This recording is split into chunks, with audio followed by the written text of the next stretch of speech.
Hoje, então, nós vamos falar sobre o batismo por aspersão. Por que nós batizamos por aspersão? Então, nós vamos ver os fundamentos sobre tanto o batismo e também que implicam no modo de se batizar por aspersão. Então, nós temos alguns modos de se batizar. Normalmente, 3 nós falamos. O de aspersão, que é derramando água sobre a cabeça. Você tem o batismo por imersão, né? Então a pessoa ela é afundada, né, na água, imergida na água, depois tirada da água. E você tem o afusão, a pessoa entra na água e derrama água sobre a cabeça, né? Então ela entra dentro da água e ela é aspergida. Então isso chama afusão. Então são os 3 normalmente que nós falamos do modo como se batiza. Mas nós vamos ver hoje o batismo por aspersão, o conteúdo da nossa aula. O batismo e o seu significado, o fundamento veterotestamentário. Então, veterotestamentário significa do Antigo Testamento. E as respostas às principais objeções. Então, no final, nós vamos ter um momento de respondermos aos principais questionamentos que aqueles que utilizam o método por imersão fazem sobre o método de aspersão. Então nós vamos, como se fosse um debate, né? O ponto deles e como nós respondemos esse ponto. Então é bem didático também para nós aprendermos. Convido os irmãos a abrirem para a nossa introdução em Mateus capítulo 3.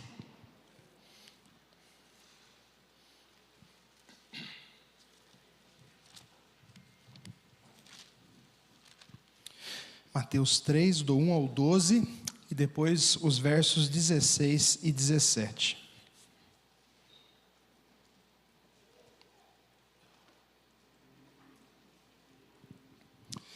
Diz assim a palavra do Senhor. Naqueles dias apareceu João Batista pregando no deserto da Judéia e dizia: arrependei-vos, porque está próximo o reino dos céus. Porque este é o referido por intermédio do profeta Isaías: vós que clama no deserto, preparai o caminho do Senhor, endireitai as suas veredas. Usava João vestes de pelos de camelo e um cinto de couro. A sua alimentação eram gafanhotos e mel silvestre. Então saíam a ter com ele Jerusalém, toda a Judéia e toda a circunvizinhança do Jordão. E eram por ele batizados no rio Jordão, confessando os seus pecados.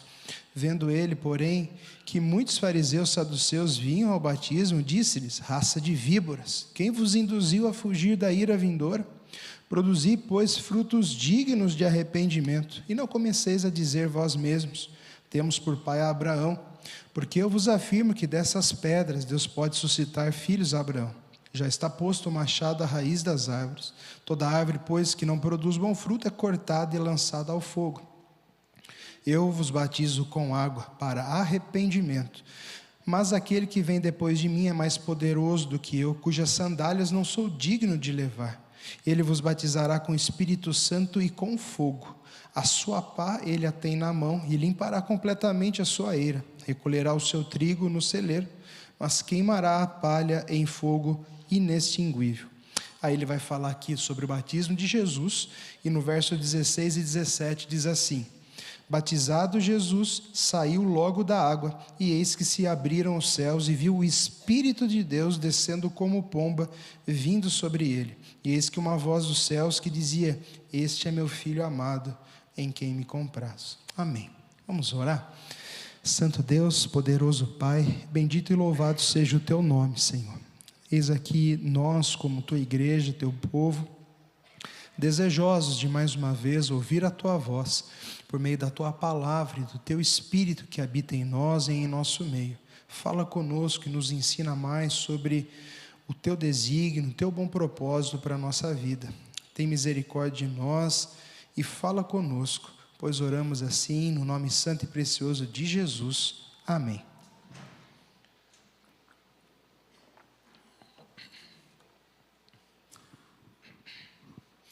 Muito bem, então o batismo e o seu significado. primeiro ponto para nós avançarmos aqui. A primeira menção sobre o batismo, ela vai aparecer no Novo Testamento, vai aparecer justamente nesse texto que nós vimos de Mateus. Também no começo de Marcos, Marcos ainda é mais direto, ele começa com João Batista, também já emenda no batismo de Jesus, bem semelhante a Mateus, tá bom? Só que Mateus ele tem um início um pouco diferente. João Batista é uma figura profética que surge em cena cumprindo algumas profecias, como a de Isaías 43, Malaquias 3:1 e 4, do 5 ao 6. Então, como nós vimos aqui, João Batista aparece chamando as pessoas a arrependimento, pois está próximo o reino dos céus. Foi a grande mensagem de João Batista: arrependei-vos, porque está próximo o reino dos céus. Semelhantemente, Jesus aparece depois dele com a mesma mensagem: arrependei-vos, porque está próximo o reino dos céus. Com isso, ele estava preparando o caminho para a chegada do Messias. Como diz o verso 3, né? Vós que clama no deserto, preparai o caminho do Senhor, endireitai as suas veredas. Então, João Batista é essa figura profética, que, como Isaías profetizou, que surge preparando o caminho para a chegada do rei. Então, a preparação do caminho, essa ilustração que ele usa, era algo comum, que precedia a chegada de um rei. O caminho precisava estar pavimentado e devidamente estabelecido para a passagem adequada do rei. Então, é a partir dessa ilustração que João Batista surge, preparando o caminho para o Senhor. Então, a preparação do caminho, ela está ligada ao quê? O que João Batista fazia que prepararia nesse sentido o caminho para a chegada do rei, do Messias, do Senhor Jesus? Essa ilustração bíblica aponta para a mensagem que João Batista estava pregando, né? Então a mensagem dele era a preparação do caminho, bem como o ato de se batizar. Então, arrependam-se, porque está próximo o reino dos céus. Em outras palavras, em um certo sentido, o reino estava próximo, pois o rei estava para se manifestar. A ideia neotestamentária, isso é do Novo Testamento, de arrependimento é a de mudar a mente. Então, a palavra arrependimento na Bíblia, no Novo Testamento, significa literalmente isso: mudar a mente. Significa literalmente evidenciar uma mudança de vida, a qual João se refere a frutos de arrependimento. Produzam, pois, frutos de arrependimento. E não comeceis a dizer entre vós mesmos, né? Temos por pai Abraão, porque os judeus estavam tranquilos no fato de eles serem descendência de Abraão. E João justamente prega que para se entrar no reino dos céus é necessário arrependimento, não basta ser da descendência de Abraão. Então, nesse sentido, e esse arrependimento que eles professariam deve ser evidenciado em frutos na vida deles. Portanto, aos que aceitavam a mensagem da necessidade de arrependimento, eram batizados por João como sinal da sua decisão. Portanto, o batismo está evidentemente associado à ideia de arrependimento. Então, isso já é mostrado logo aqui no início. O arrependimento de pecados é seguido no texto pela evidência que Jesus batizaria com o Espírito Santo, um apontamento da promessa do seu derramamento sobre os crentes, cumprido em Atos 2 e em todos os que creem em Cristo após esse episódio, como consta nesses outros textos. Então, se você ver aqui a pregação de João Batista, ele fala: eu vos batizo com água para arrependimento, mas aquele que vem depois de mim é mais poderoso do que eu, ele vos batizará com Espírito Santo.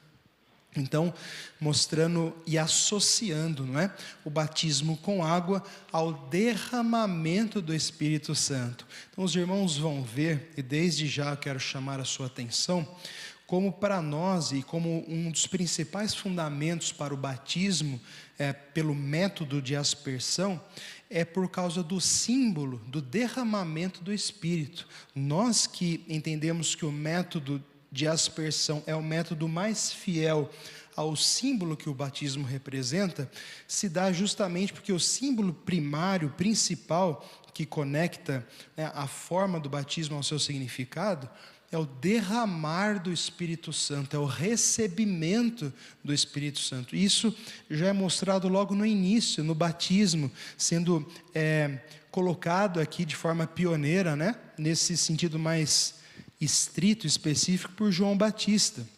Então ele batiza e isso aponta para aquele que estava vindo, para aquele a quem ele estava preparando o caminho. Eu estou batizando vocês com água, mas aquele a quem estou preparando o caminho vai batizar com o Espírito Santo, ele derramará o Espírito sobre vocês, né? Essa expressão de derramar o Espírito, como nós vamos ver, ela é comum na Bíblia, aparece em vários textos, inclusive do Antigo Testamento, que o Espírito Santo seria derramado sobre as pessoas, tá?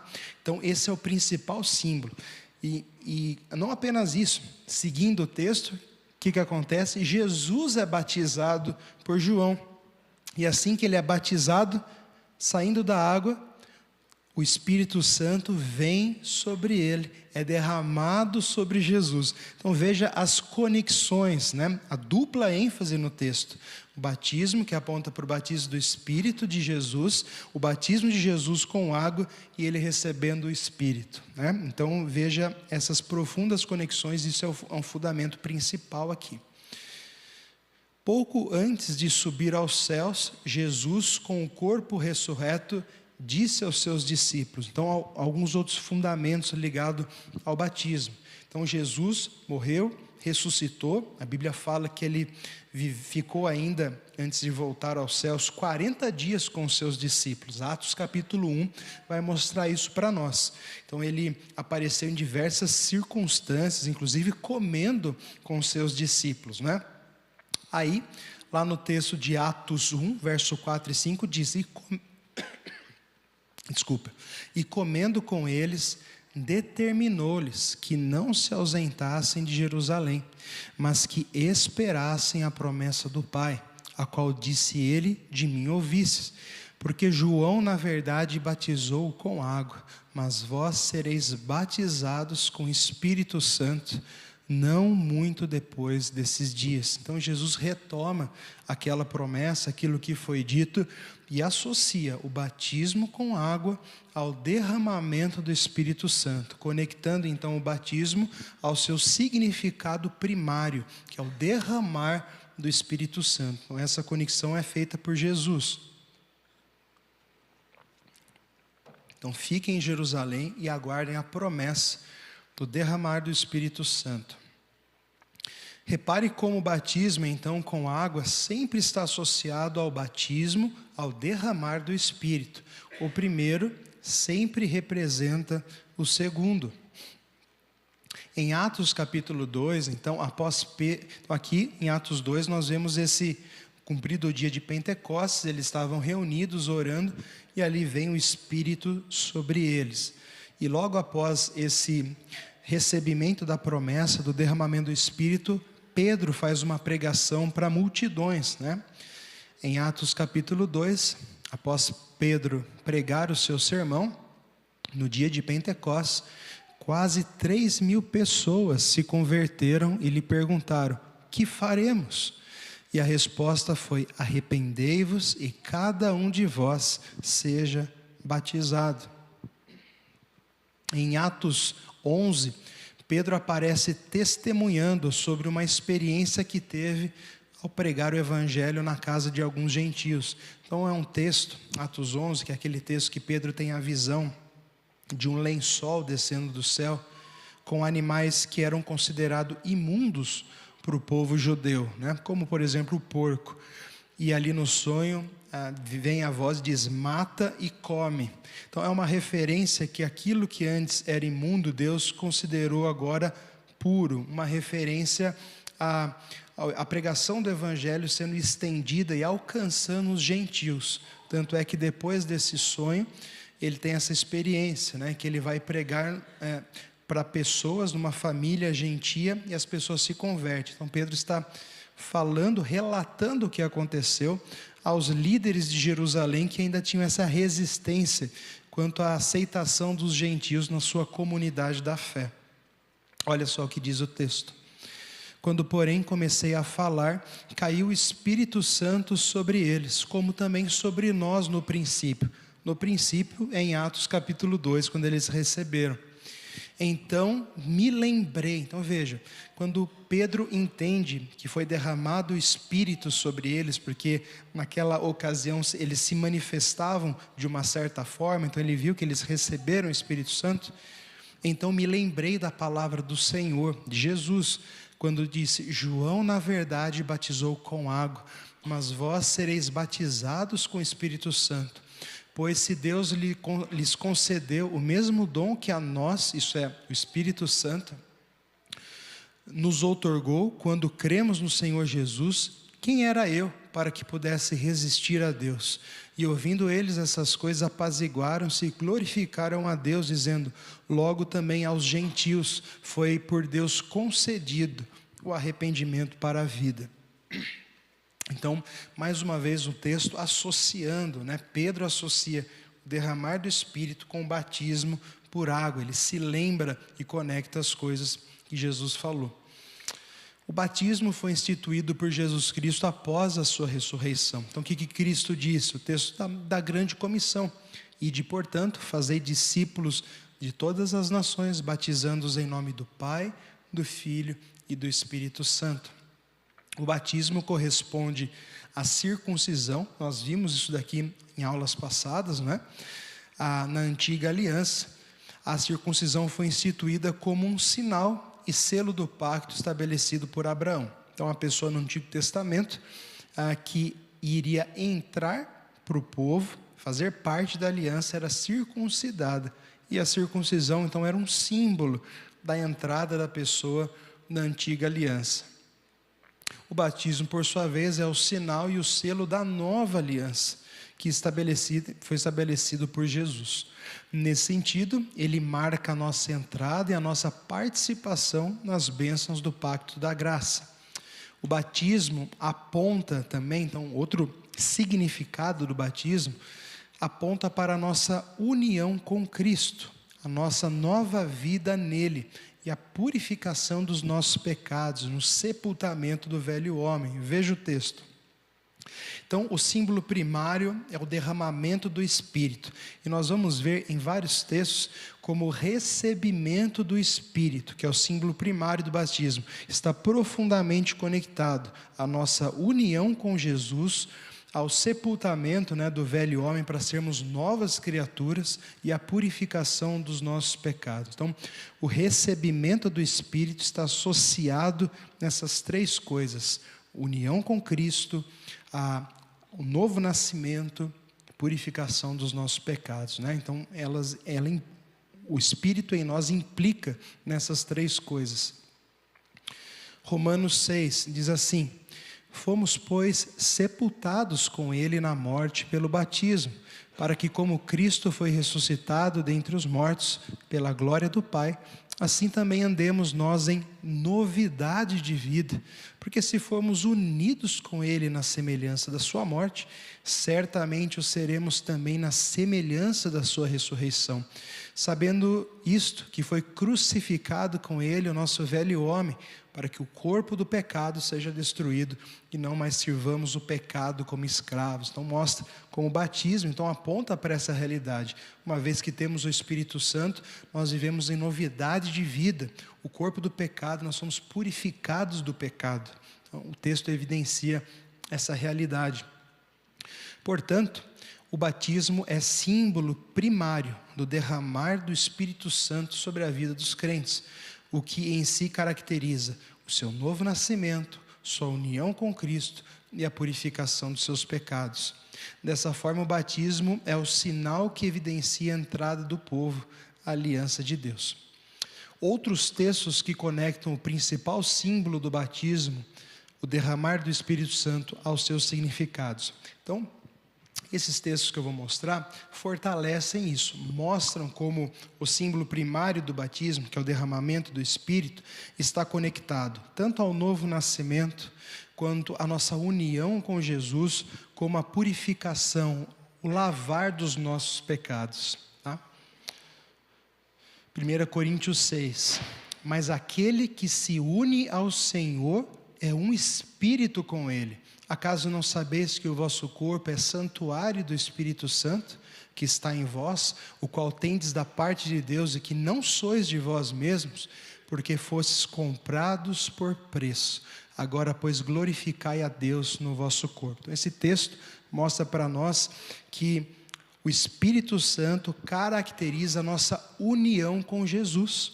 Nós não somos mais de nós mesmos, fomos comprados por preço e unidos a Jesus pelo mesmo Espírito. Um texto que enfatiza isso.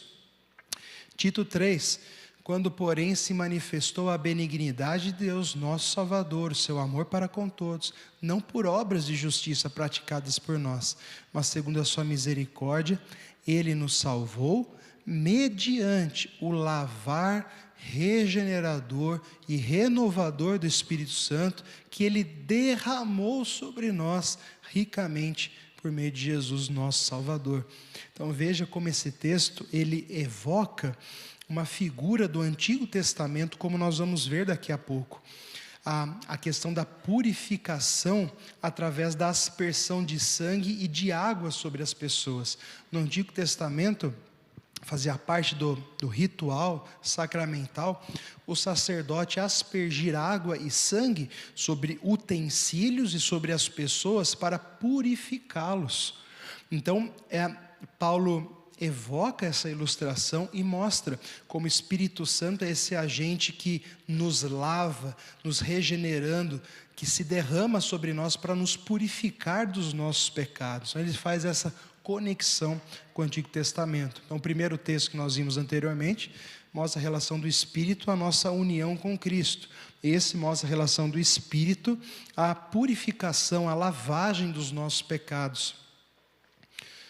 E aqui João mostra o Espírito como aquele que está envolvido com o nosso novo nascimento, tá? Olha só o que ele diz, falando com Nicodemos. Perguntou-lhe Nicodemos: como pode um homem nascer sendo velho? Pode porventura voltar ao ventre materno e nascer segunda vez? Respondeu Jesus: em verdade te digo, quem não nascer da água e do Espírito não pode entrar no reino de Deus. O que é nascido da carne é carne, o que é nascido do Espírito é Espírito. Não te admires de eu te dizer, importa-vos nascer de novo. O vento sopra onde quer, ouves a sua voz, mas não sabes de onde vem, nem para onde vai. Assim é todo o que é nascido do Espírito. Então ele liga o Espírito Santo com o nosso novo nascimento. Então, recapitulando aqui, vimos que o símbolo primário do batismo é o derramar do Espírito, e que está vinculado ao derramar do Espírito o nosso novo nascimento, a nossa união com Cristo e a purificação dos nossos pecados, como nós vimos nesses textos bíblicos, tá bom?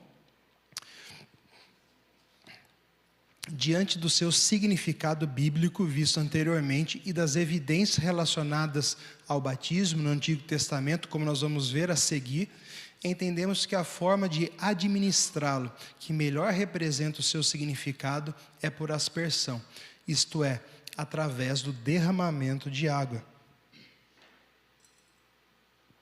Nós não entendemos que quem é batizado por imersão tem um batismo inválido. Pelo contrário, nós recebemos pessoas, batizadas por imersão, e nós não batizamos elas novamente. Então, nós entendemos que o símbolo principal ali é água.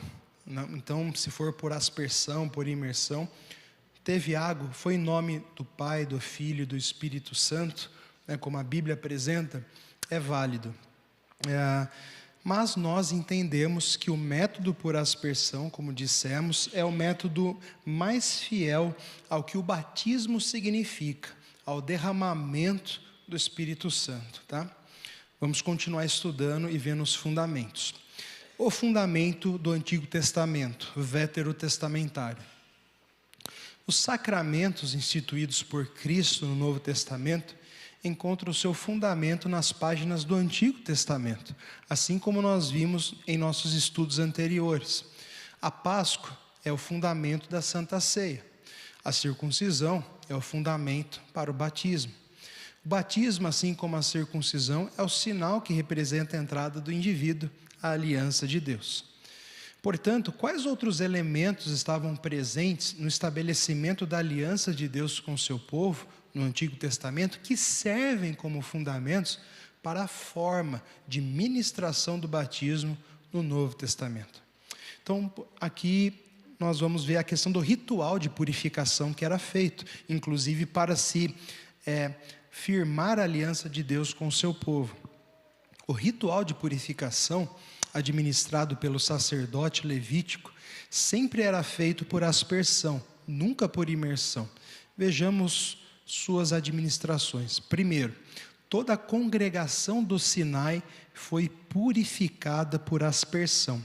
Então veja, eu vou mostrar o texto de Êxodo, e depois como Hebreus 9, ele cita o texto de Êxodo 24, aplicando a realidade do cristão. Olha o que diz o texto. E enviou alguns jovens dos filhos de Israel, os quais ofereceram ao Senhor holocaustos e sacrifícios pacíficos de novilhos. Moisés tomou a metade do sangue e o pôs em bacias. Então sacrificou metade do sangue desses animais, colocou em bacias. A outra metade aspergiu sobre o altar. Então, essa aspersão de sangue sobre o altar, sobre os utensílios ali que eram utilizados, era para purificá-los. E tomou o livro da aliança e o leu a todo o povo. E eles disseram: tudo o que falou o Senhor faremos e obedeceremos. Então tomou Moisés aquele sangue que ele tinha separado nas bacias e o aspergiu sobre o povo e disse: eis aqui o sangue da aliança que o Senhor fez convosco a respeito de todas essas palavras. Aí vem o autor aos Hebreus dizendo: pelo que nem a primeira aliança foi sancionada sem sangue, porque havendo Moisés proclamado todos os mandamentos, segundo a lei a todo o povo, tomou o sangue dos bezerros e dos bodes com água, então ele era misturado com água esse sangue, tá? E lã, tinta de escarlate e isopo, e aspergiu. Isopo era um galinho de uma planta, né? E aspergiu não só sobre o livro, como também sobre todo o povo, dizendo: este é o sangue da aliança a qual Deus prescreveu para vós outros. Igualmente também aspergiu com sangue o tabernáculo e todos os utensílios do serviço sagrado. Com efeito, quase todas as coisas, segundo a lei, se purificam com sangue, e sem derramamento de sangue não há remissão. Era necessário, portanto, que as figuras das coisas que se acham nos céus se purificassem com tais sacrifícios, mas as próprias coisas celestiais com sacrifícios a eles superiores. O que significa essa última parte? Que os utensílios do tabernáculo representavam coisas celestiais, os querubins, tudo aqueles utensílios. Esses eram purificados com o sangue de bodes, animais e tudo mais. Aí ele fala, aqueles utensílios celestiais, portanto, devem ser purificados com um sacrifício superior. Ele se refere, se você continuar lendo o texto, que Cristo, ele adentrou um santuário, diferente de Moisés que adentrou um santuário, um tabernáculo terreno. Jesus adentrou ao santuário celeste e com seu sangue purificou esse santuário celeste, mostrando como, o autor aos Hebreus está mostrando como o sacrifício de Jesus, portanto, é superior aos sacrifícios desses animais, desses bodes, inclusive o seu sacerdócio superior ao sacerdócio de Moisés. Então, mas veja a conexão, né, da purificação do povo por meio da aspersão de água, de sangue. Então, como isso é um símbolo forte do Antigo Testamento.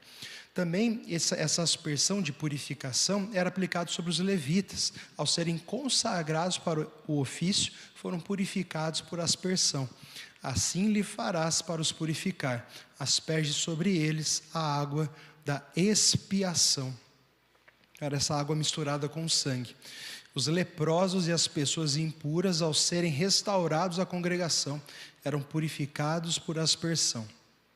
Os gentios, isso é, aqueles de fora do povo de Israel, ao serem admitidos como parte do povo, eram purificados também por aspersão. Então, esses rituais de aspersão podiam ser realizados apenas por um sacerdote ou por alguma pessoa limpa, designada para agir em seu nome. Então, uma pessoa limpa aspergirá água sobre o impuro. O ritual, nesses casos, era sacramental, ou seja, tinha uma referência à culpa e à purificação expiatória. Portanto, o sangue de uma vítima sacrificial foi aspergido sobre a congregação do Sinai, sobre os levitas, leprosos restaurados. Nenhum indivíduo poderia se batizar a si mesmo com esse batismo sacramental. Então, esse ritual de purificação era também chamado por alguns teólogos de batismo sacramental, por causa do método de aspersão e expiatório. Era um ato sacerdotal e exigia a presença do sacerdote ou de um agente designado. Então, somente o sacerdote podia fazer isso. No Novo Testamento, uma vez que todos nós recebemos o Espírito Santo, Jesus disse: ide, fazei discípulos, batizai em nome do Pai, do Filho e do Espírito Santo. Então, nós temos essa doutrina do sacerdócio universal de todos os santos, porque todos nós somos sacerdotes de Deus, porque possuímos o Espírito Santo. Então, todos estamos aptos a fazer discípulos e a batizá-los no nome do Pai, do Filho e do Espírito Santo. Por que, então, na nossa igreja e em muitas denominações, apenas o pastor, o ministro ordenado, pode batizar e até mesmo servir a ceia, né? Os sacramentos? Por uma questão de ordem, como nós temos falado, o pastor Nilton também enfatiza, para que não vire uma bagunça, com tantas denominações, com tantas linhas diferentes de ensino, se estabelece então uma regra para que não se torne uma bagunça. Quem te batizou? Fulano que não lembro da onde, era daquela igreja. Então, foi correto, não foi correto? Quem era ele? Da onde que ele era? Então, se institui algo para promover a ordem, um acompanhamento, para que a pessoa tenha ciência do que ela está fazendo e tudo mais. Naquela época acontecia de forma bem mais rápida, a pessoa cria, era aquela religião cristã que havia, então a pessoa pregava o evangelho, ela cria, ela já era logo batizada. Tá? Isso por quê? Por causa do sacerdócio universal de todos os crentes, fazendo esse contraponto com um sacerdote exclusivo da época, que só ele poderia administrar essa ritual de purificação. Vemos diversas conexões na Bíblia com esses fundamentos. Então, veja, essa questão do Antigo Testamento, da aspersão de sangue, de água como um ritual de purificação, ele encontra uma conexão com vários textos da palavra que apontam para o batismo também. Olha alguns desses textos. Ezequiel 36. Então aspergirei água pura sobre vós. Ezequiel estava profetizando sobre a nova aliança, sobre a restauração do seu povo, sobre a aliança firmada em Jesus. Então aspergirei água pura sobre vós, ficarei purificados de todas as vossas imundícias, e de todos os vossos ídolos vos purificareis. Dar-vos-ei coração novo, porém dentro de vós espírito novo. Tirarei de vós o coração de pedra, vos darei coração de carne, porém dentro de vós o meu espírito, e farei que andeis nos meus estatutos, guardeis os meus juízos e observeis. Veja como esse texto é forte, ele associa todos esses símbolos, a purificação por aspersão, ao recebimento do Espírito, ao novo coração, à nova vida. Então todos os símbolos estão conectados desde o Antigo Testamento, e eles são trazidos para o Novo Testamento, e moldam a forma como o batismo então foi administrado. Hebreus 12, e a Jesus, o mediador da nova aliança, e ao sangue da aspersão, que fala coisas superiores ao que fala o próprio Abel. Então ele se refere a Jesus e ao sangue da aspersão, uma referência ao Antigo Testamento, que o sangue era aspergido, mostrando que esse sangue de Jesus é aspergido sobre nós para nos purificar dos nossos pecados. Essa parte que fala coisas superiores ao que fala o próprio Abel, que quando Abel foi morto por Caim, Gênesis fala: Deus vira para Caim e fala: a voz do sangue do seu irmão clama a mim. Clama por quê? Retribuição, vingança, justiça. Então a voz tinha essa fala. O sangue de Caim, ele é personalizado, né? Então é como se fosse uma pessoa, ele fala. Então ele usa essa ilustração para falar: o sangue de Cristo fala coisas superiores do que o sangue de Abel. Misericórdia, graça, verdade. Então é nesse sentido que ele coloca essa conexão com Abel. 1 Pedro 1:2: eleitos segundo a presciência de Deus Pai, em santificação do Espírito para a obediência, e também para serem, essa é a ideia do texto, aspersão, serem aspergidos no sangue de Jesus Cristo. Graça e paz vos sejam multiplicadas. Então, mais uma referência, veja, o autor aos Hebreus faz uma referência a Pedro, que é uma pessoa diferente, faz também referência à aspersão do sangue de Jesus. Usa o mesmo símbolo no Antigo Testamento, para mostrar essa aspersão, essa purificação através do sangue de Jesus, derramado ricamente sobre nós. Isaías 32: até que se derrame sobre nós o Espírito lá do alto, então o deserto se tornará em pomar, e o pomar será tido por bosque. Falando da restauração do povo, mostrando o símbolo do derramar do Espírito Santo. Joel 2: e acontecerá depois que derramarei o meu Espírito sobre toda a carne. Então Pedro, ele cita esse texto de Joel 2 naquela pregação que nós vimos em Atos 2, ele fala que o que está se cumprindo, o derramar do Espírito, é o cumprimento da profecia de Joel 2. Então veja como o símbolo de derramamento de água e derramamento do Espírito estão fortemente presentes no Antigo Testamento e são evocados no Novo Testamento através dos apóstolos, associando as duas coisas: o derramar do Espírito, a purificação por aspersão, o batismo. Então todos esses símbolos estão fortemente associados. Malaquias 3, do 1 e 3. Então é a profecia de João Batista, né? Eis que eu vos envio o meu mensageiro, que preparará o caminho diante de mim. De repente virá ao seu templo o Senhor, a quem vós buscais, o anjo da aliança, a quem vós desejais. Eis que ele vem, diz o Senhor dos Exércitos, purificará os filhos de Levi.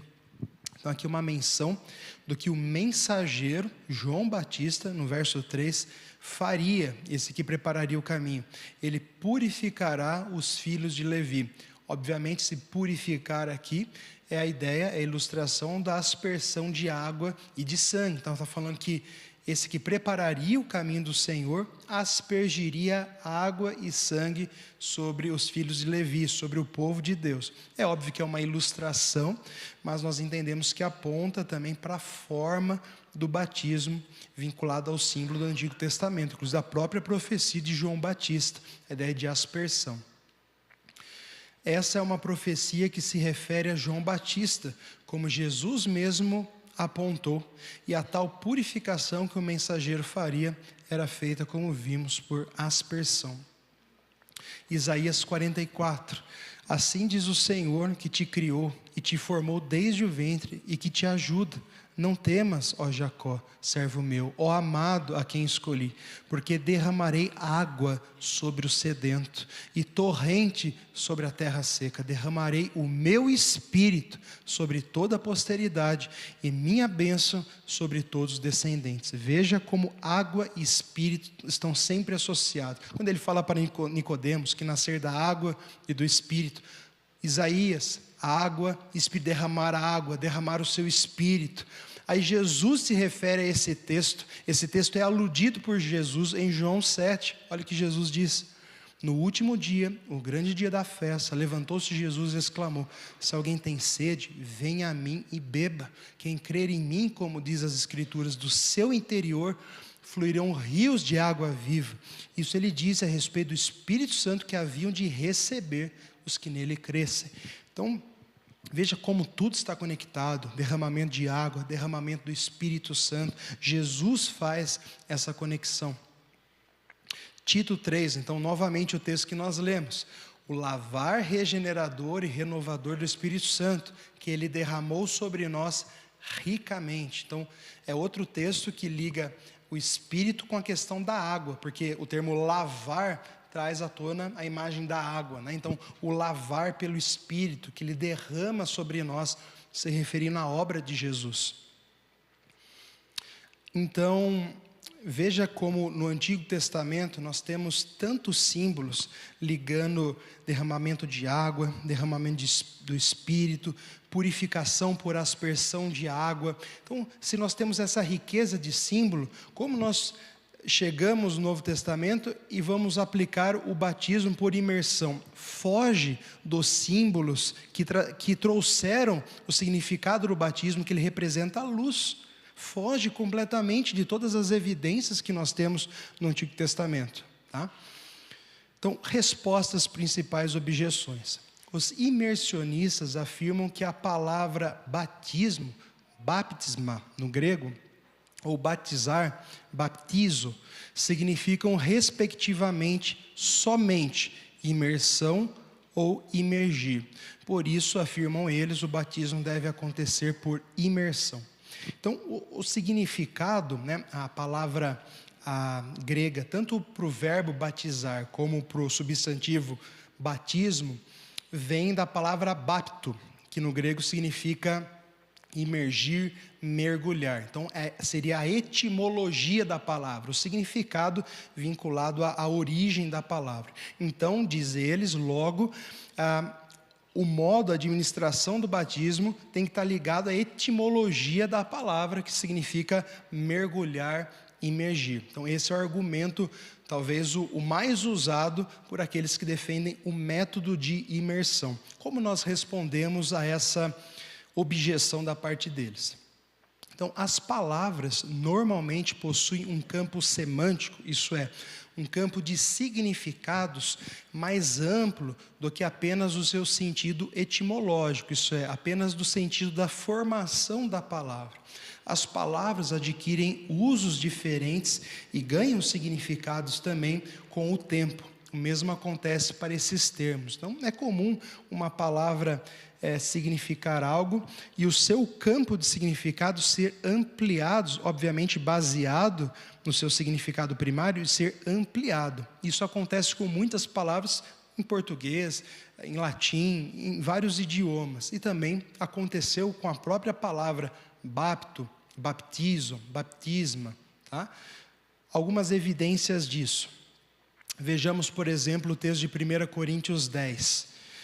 Ora, irmãos, não quero que ignoreis que nossos pais estiveram todos sob a nuvem. Então, aquela nuvem que guiava o povo, que representava Deus na vida do povo de Israel, né? E todos passaram pelo mar, uma referência ao mar que se abriu e eles passaram, tendo sido todos batizados. Aqui é o verbo, baptizo, no grego. Assim na nuvem, como também no mar, com respeito a Moisés. Então, Paulo está dizendo que aquela experiência que o povo viveu de ser guiado pela nuvem, de passar no meio do mar, foi um batismo que Deus aplicou sobre ele, mostrando assim a iniciação deles como povo de Deus, aquele evento que marcou a libertação do povo, né? Então ele usa essa figura. Mas veja, se baptizo aqui significasse imergir, nós teríamos que ler que eles foram imergidos pelo mar e pela nuvem, o que foge totalmente do sentido do texto. Portanto, o argumento que a palavra baptizo sempre significa imergir, cai por terra. Não é sempre que significa imergir. Nesse texto, obviamente, ela não pode significar imergir. Fica evidente que nesse texto que o verbo batizar não significa imergir, pois esse caso implicaria na destruição do povo de Israel. Outro exemplo, vejamos esse outro texto. Ao falar Jesus essas palavras, um fariseu o convidou para ir comer com ele. Então, entrando, tomou lugar à mesa. O fariseu, porém, admirou-se ao ver que Jesus não se lavara, verbo baptizo, primeiro antes de comer.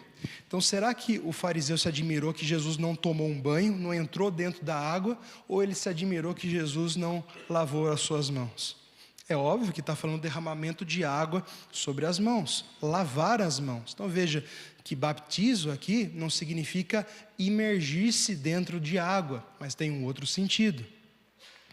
Fica evidente que o verbo acima não pode significar imergir, pois implicaria em Jesus se banhar, mas se refere à lavagem, purificação das suas mãos. Marcos 7, ora, reuniram-se Jesus, os fariseus e alguns escribas vindo de Jerusalém, e vendo que alguns dos discípulos deles comiam pão com as mãos impuras, isto é, por lavar, pois os fariseus, aqui Marcos explica, ao seu público romano, pois os fariseus e todos os judeus, observando a tradição dos anciãos, não comem sem se lavar cuidadosamente as mãos, quando voltam da praça, não comem sem se aspergirem. E o verbo aspergir é a tradução de baptizo. Então veja que a revista atualizada traduz o verbo baptizo por aspergir aqui, derramar, se lavar. Então não significa imersão. São alguns exemplos. Então, diante desses textos, o argumento destacado perde totalmente a sua força. Baptizo, baptisma, bapto, não significam sempre mergulhar, imergir, como eles usam e gostam de falar. Isso fica evidente nesses textos. O segundo argumento e como nós respondemos a ele.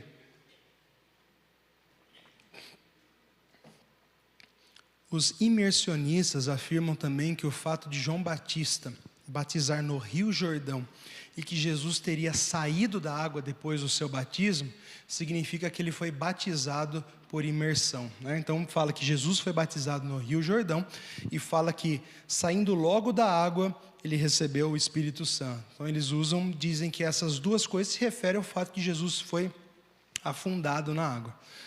A expressão saiu logo da água não especifica que Jesus estava sendo submerso. Pode significar simplesmente que ele saiu do Rio Jordão, onde estava, após o ritual. A frase indica movimento de deixar o local da água, não necessariamente que ele estava debaixo dela. Então, provavelmente, João Batista, ele batizava por afusão, A pessoa entrava dentro do rio e ficava prático para ele pegar água e jogar sobre a cabeça. Então, Jesus foi batizado, ele saiu de dentro da água, saiu do rio, e ali recebeu o Espírito Santo. É assim que nós entendemos. Portanto, o termo saiu da água, ele de forma alguma é conclusivo de que Jesus foi submerso nesse sentido. Além disto, a ligação do batismo ao derramar do Espírito Santo, como nós vimos até aqui, como pontua os defensores da aspersão, representa muito melhor, inclusive, o batismo de Jesus, do que o sepultamento do velho homem, como defendem os imersionistas no que tange a forma do batismo. Então, os imersionistas, além de usarem um argumento de que o verbo ou substantivo significa imergir, eles dizem porque o significado do batismo significa o sepultar do velho homem e o renascimento do novo homem. Logo, se afunda na água, o velho homem renasce o novo homem. Então, eles associam o método a esse símbolo. Nós vimos que, na verdade, pouquíssimos textos apontam para esse significado. E quando apontam, ele está ligado à questão do Espírito Santo. E nós vimos uma gama de textos muito maiores que apontam a aspersão de água, a purificação, o recebimento do Espírito, como essa forma ao que significa o batismo. Tem uma gama muito maior de textos mostrando essa representação que nós defendemos. Então veja isso, o texto de Mateus e de Marcos, então veja, Jesus ele foi batizado e depois dele ser batizado e sair da água, o que acontece? O Espírito Santo é derramado sobre ele. Então veja como o símbolo do derramamento do Espírito, inclusive no batismo de Jesus, representa muito melhor ao que está ligado ao batismo, do que a questão que é defendida pelo outro lado do sepultamento e do renascimento. Então Jesus foi batizado e ali se cumpriu o símbolo do seu batismo, o derramamento, o Espírito Santo vindo sobre ele. É como se fosse uma iniciação do seu ministério. O ministério de Jesus começou ao ser batizado, então implica nesse início. Assim, no Antigo Testamento, o sacerdote, o rei, o profeta, antes de começar o seu ministério, era ungido, o Espírito vinha sobre ele e ele começava um ministério. Mesma coisa, o Senhor Jesus é batizado por derramamento, o Espírito vem sobre ele, ele começa o ministério como rei, profeta e sacerdote, apontando também para o Antigo Testamento. Então, os símbolos são muito claros de derramamento, né, de óleo, assim como derramamento de água, e o Espírito Santo vindo. Tanto é que no texto continua: então o Espírito Santo o impeliu para o deserto para ser tentado pelo diabo. Assim que continua Mateus 4:1. Olha que interessante, recebe o Espírito o impele para o deserto para ser tentado pelo diabo. Ali começa oficialmente o ministério de Jesus. Então o texto de Mateus e de Marcos, logo na sequência do seu batismo, mostra o Espírito Santo descendo sobre Cristo como aquilo que foi apontado pelo ritual. Mateus 3, batizado Jesus, saiu da água, eis que se abriram os céus, viu o Espírito de Deus descendo como pomba, vindo sobre ele, eis que uma voz do céu que dizia: este é meu filho amado, em quem me comprazo. No batismo do eunuco, ele e Felipe desceram as águas. Então, outro argumento dos imersionistas, veja, o Felipe e o eunuco desceram as águas, logo eles entraram dentro da água. E como nós respondemos? A expressão apenas representa que Felipe e o eunuco estavam em um local que ficava acima do nível da água. Logo, para irem até onde estava a água, eles teriam que descer. Além disso, se descer a água significava imergir, logo ambos teriam que terem sido imersos, né, ou ter sido imergidos, pois o texto diz que ambos, tanto Felipe como eunuco, desceram até a água. Percebe que é uma referência a pessoa ir até o local onde havia água e não entrar dentro da água, porque se refere aos dois. Então isso fica claro no texto também. 4. Outro argumento muito usado pelos imersionistas é que Paulo compara o batismo a um sepultamento, como nós falamos. Logo, conclui eles, o batismo deve ser feito por imersão. Quando Paulo afirmou que fomos sepultados com Cristo na morte pelo batismo, isso acontece em Romanos 6, em Colossenses 2, ele estava se referindo ao significado do batismo e não ao modo de ministrá-lo. Prova disso é que nos mesmos capítulos, Paulo afirma também que nós fomos circuncidados com Cristo e fomos crucificados com Cristo. Então veja que esses símbolos, ele está tratando acerca da nossa identificação com Cristo na sua morte, e não na forma de ministrar o batismo. Deixa eu voltar aqui. Além disso, a maior parte dos judeus eram sepultados em cavernas e não embaixo do solo, o que enfraquece ainda mais o argumento. Então, se descer e voltar significa um novo nascimento, também é incoerente com a maior parte dos sepultamentos que acontecia entre os judeus, que era no meio das rochas, em cavernas que eram abertas. Então, se colocava o corpo lá. Então, enfraquece ainda mais esse sinal de colocar debaixo do solo e levantar.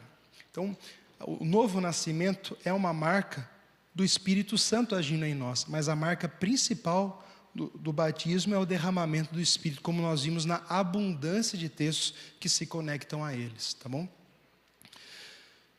Ainda existem outras considerações a favor do batismo de aspersão. João Batista batizava multidões, além de pregar. Será que ele dispunha de tempo e de energia física para imergir tantas pessoas? No dia de Pentecostes foram batizadas quase 3.000 pessoas em Jerusalém. Não havia rio na cidade, apenas reservatórios de água para uso da população e alguns tanques de água judaicos ao redor do templo. Seriam tais reservatórios e tanques suficientes para imergir tantas pessoas que as autoridades deixariam eles fazerem isso, né? Nos reservatórios de água para o pessoal beber e tudo mais? Conseguiriam batizar por imersão 3.000 pessoas em menos de um dia? 3. O carcereiro de Filipos foi batizado logo depois da meia-noite, provavelmente no pátio da própria prisão. O texto fala que ele foi batizado e depois que eles foram para casa com o carcereiro. Logo após um terremoto quebrar as paredes da prisão. É possível pensar em uma imersão num caso desse? O batismo do apóstolo Paulo, em Atos 9:18. Imediatamente lhe caíram dos olhos que umas escamas e tornou a ver. A seguir levantou-se e foi batizado dentro da casa ali. uma pessoa doente ou muito idosa não dispõe de condições físicas para ser batizada por imersão. Será que o método escolhido por Jesus excluiria tais pessoas? Então, são outros argumentos que a gente poderia somar em tudo isso que nós já falamos a favor do batismo por aspersão. Conclusão. Portanto, concluímos que o batismo é símbolo primário do derramar do Espírito Santo sobre a vida dos crentes, o que em si caracteriza o seu novo nascimento, sua união com Cristo e a purificação dos seus pecados. Logo, a forma que melhor representa o derramar do Espírito, que é o significado primário, é o batismo por aspersão. E uma última frase aqui de Adão Carlos Nascimento, ele traz na revistinha de novos membros, ele coloca assim: ainda que ficasse provado que João Batista batizava por imersão, que Jesus foi batizado por imersão e que os apóstolos batizavam por imersão, poderíamos continuar batizando por aspersão sem desobedecer à Bíblia Sagrada, pois no batismo a água é um símbolo, logo não importa a quantidade. Se na Santa Ceia podemos adaptar os elementos na forma e na quantidade, assim poderíamos fazer com a quantidade de água no batismo e nem por isso estaríamos em desobediência. Então, uma pontuação também inteligente do Adão Carlos: a água é um símbolo, por isso que nós admitimos, sem problema algum, irmãos que foram batizados por imersão, porque cumpre o símbolo do batismo sem nenhum problema. Tá bom, meus irmãos? Então, essa é a defesa principal, os argumentos principais por que nós batizamos pessoas por aspersão.